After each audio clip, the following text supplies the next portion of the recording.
안녕하세요. 가톨릭대학교 서울성모병원 소화기 센터장을 맡고 있는 최명규입니다.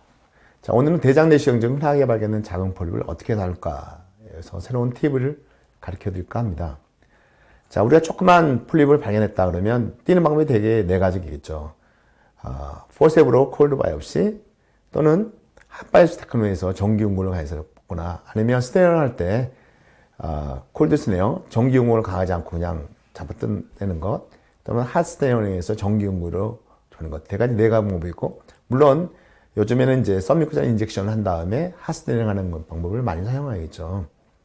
자, 그래서 우리 최근까지는 이 핫스테어링이 가장 흔한 거지만, 요즘에 저희가 사용하는 방법, 또는 저희 병원에 있는 소화기 센터 또는 많은 대학병원 교수들이 선호하는 방법은 콜드 스네어 프로이펙트입니다. 콜드 스네어 프로이펙트는 많이 사용하지만 당연히 고개를 끄덕거리시겠지만, 어떤 분들은 좀 약간 생소하신 분들이 계실 거예요. 자, 콜드 스네어라는 것은 메카니컬하게 뛰는 거죠. 그러니까 전기 응고를 강하지 않고, 즉 전기 응고 장치나 썸미쿠자 인젝션 없이 폴립 있으면 포획해서 그대로 절단시켜서 떼는 것을 콜드 스네어 폴리펙tom이라고 합니다.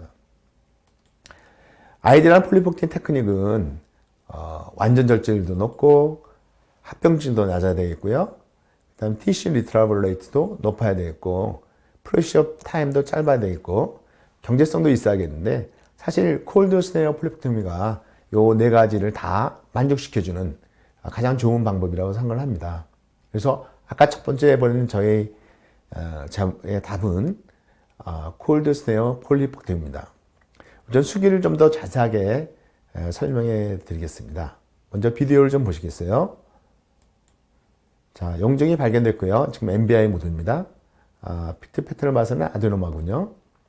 그래서 이렇게 용종이 발견되면, 콜드 스네어 폴리펙토미는 그대로 용종을 5시 방에 위치해 온 다음에 스네어를 넣고요.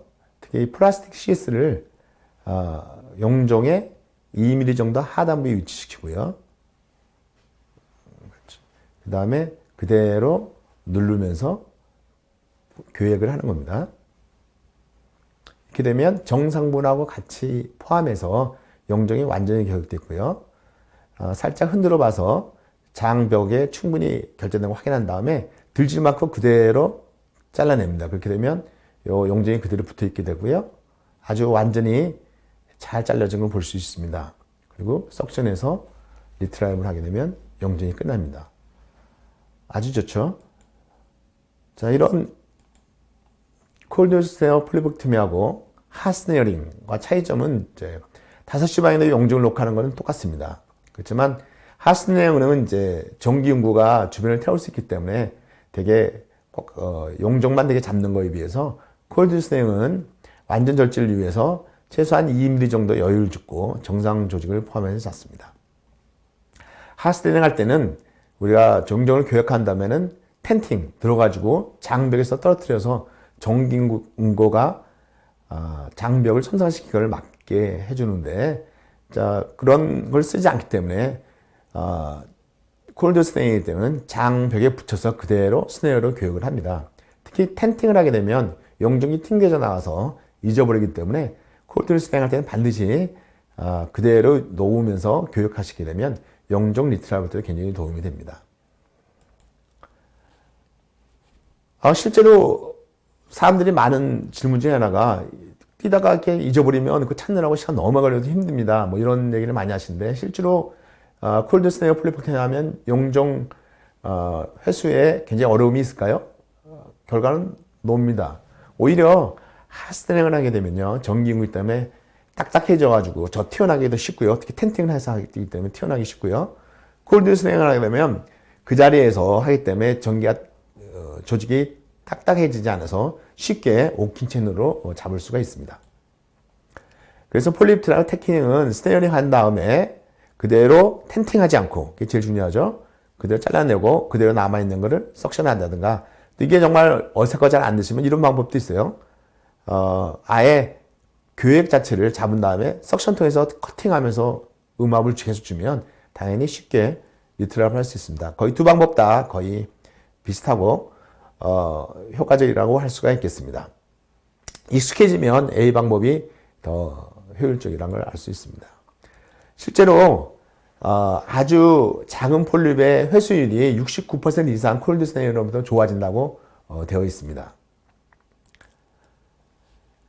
콜드 스네어 폴립토미는 아예 익스텐드 콜드 스네어 폴립토미라고도 합니다. 왜냐하면은 요 용종 말고도 정상 조직을 포함해서 용종의 정상을 포함해서 잘리기 때문에 우리가 익스텐드 콜드 스네어 폴립토미라고 이런 식으로 뛰게 되면 거의 97.8%에서 용종을 완전 절제해서 용종을 진단을 정확하게 할 수가 있습니다. 특히 이 콜드 포셋 바이옵시로 하게 되면 어떤 문제가 생기냐면요. 자, 콜드 용종이 있을 때 포셉으로 그냥 잡아 뜯으면 일부가 남게 됩니다. 사실 이럴 때 이걸 이제 인젝션 해가지고 폴립을 떼서 한번 보면은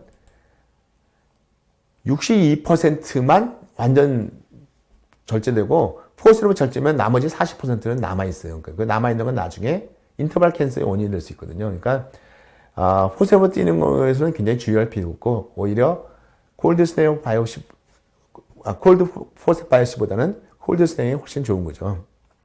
자, 이때는 이제 전용 스네어를 쓰는 게 좋습니다. 이게 올림푸스 제품도 있고 다른 회사 제품인데 외국 회사 제품들이만 나와 있어서 저희가 저희 대학의 소화기 교수들과 태국 메디칼이 같이 합작해서 이런 콜드 스네어 전용 스네어를 만들었습니다. 그래서 이런 걸 쓰게 되면 훨씬 이 교획이 쉽게 그렇게 디자인되어 있고 잘 잘라집니다. 여기 동물 실험한 거 저희 보여드리면요. 이쪽은 컨벤션 스네어인데 잡아도 이게 잘 안 잘라지잖아요. 근데 자, 오른쪽 거 보시죠. 오른쪽 거는 콜드 스네어 전용 스네어인데 쉽게 교획돼서 잘라지는 거 볼 수가 있죠. 그래서 이게 콜드 스네어가 일반 스네어보다 전용 스네어를 사용하는 것이 훨씬 좋습니다. 따라서 이런 거를 하게 되면 그냥 전보 바이옵시 포셉 폴립토미로 뜯는 것보다 콜드 스네어를 하게 되면 훨씬 프로세스 타임이 간단하게 거의 2.6분, 그러니까 2분 이상 더 단축시킬 수 있습니다. 그러니까 여러분이 그냥 포셉으로 해도 계속 흔들리면서 못 다니잖아요. 이걸 아예 그냥 콜드 스네어로 스네어링 하게 되면 훨씬 쉽고 빨리 또 용종도 완전 절제하고 리트라이브도 쉽게 할 수가 있습니다. 자, 이게 띄고 나면 가운데 이렇게 하얗게 남거든요. 그래서 이거 좀 남는 거 아니야 이렇게 걱정하실 텐데 이거 갖다 조직 검사를 다 해보면 전부 다 점막화 조직입니다. 용종이 아니죠. 또 일부는 무스큘러스 미코자가 좀 남아있다거나 용종이 남아있는 건 전혀 없습니다. 그러니까 이런 것들은 흔히 보이는 거거든요. 전혀 걱정할 필요 없습니다. 거의 대부분의 6mm 이상을 용종을 띄게 되면 이런 게 남게 되니까 걱정하실 필요 없습니다. 자, 또 하나는 이제 콜드의 장점이 있거든요. 그러니까 전기 연구를 쓰지 않는다. 전기 연구를 쓰지 않는다는 것은 서머한 인주리가 없다는 거죠. 그래서 딜레이드 퍼포레이션이라든지 코아구렌스 신드롬 이런 것이 없고 또 빨리 뛸 수가 있습니다. 자, 티슈 인지를 보면 자, 이걸 전기 응고한 것인데요. 전기 응고를 하고 나서 그 다음날 보면 응고가 때문에 더 띈 자국이 넓어집니다. 깊이도 더 깊어지고요.